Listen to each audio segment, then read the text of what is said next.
Every one of us over here in this room, and also potentially over 8 billion people on the planet, all right, or at least if you're a grown adult, at some point in your life, you received what you call an empty promise from another person.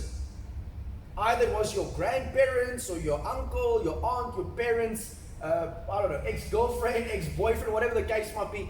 Empty promises, a business partner, your employer maybe. Empty promises were given.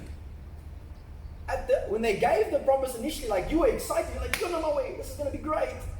And then what happened? It didn't happen. And how did that make you feel when you received an empty promise from someone? When they said, I'm going to be there for you, and they weren't there. Or they said, come and talk to me when you're going through something. And you went to go and talk to them and they hammered you about stuff. So think about it. How does that empty promise make you feel? You don't respect that person the way that you used to respect them. Because why? Trust now has been broken. Because their yes was not their yes and their no was not their no. But we tend to drift towards respecting people a lot more than when you see them, you know that this person, when they say something, they're going to do what they said they're going to do. Are you guys with me? Okay? So, let me put it to you this way. Very important statement. In the currency of human influence, listen, this is very important. In the currency of human influence, trust is the most valuable currency. Are you guys hearing that? I'm going to try it again. Let me put it to you differently. In the economy of human influence, trust is the greatest currency. In the economy of human influence, us influencing one another, one of the greatest currencies is trust. So the next question should be, so how does one gain trust with people? You gain trust with people by being a person of character. Not by you telling them your big vision. Because we've seen people that had big visions, but they had moral failures. Slept with a woman that was not their wife. They had a wife, had a great vision, had a family, but slept around.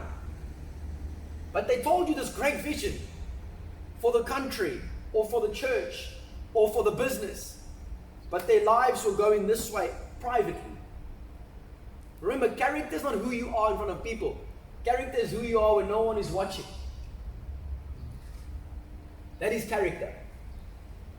Because when people are watching, it's easy to put on a show. Today we've got many leaders that are simply role players. They think that leadership is a role that you play. Leadership is never a role that you play. It is a life that you live. Jesus wasn't playing a role. Jesus was Savior. That's who He is. He wasn't trying to play a role. Today's day and age, we become professional actors. We play different roles. But we're not really the person of that role. For example, sometimes, especially amongst the youth as well, you find that some people want to be called men, but then as soon as you expect them to be a man, they want to run away. But they want to claim that they are man. Are you guys hearing what I'm telling you? Let me try to put it to you differently. Would you expect an apple to be an apple, right? If I have an apple in my hand and I give you, Sam, the apple, and you bite the apple, if you taste mango, there's something wrong. Would you agree? You don't agree? Let me try it again. If I give you would you agree? You don't have to. Yeah. But would you agree? An apple is an apple. If I bite into an apple, I would expect to taste an apple. If I bite into a watermelon, I'm not going to expect to taste the chicken. If I see a chicken and the chicken goes woof woof, that's a problem. Are you guys hearing what I'm telling you?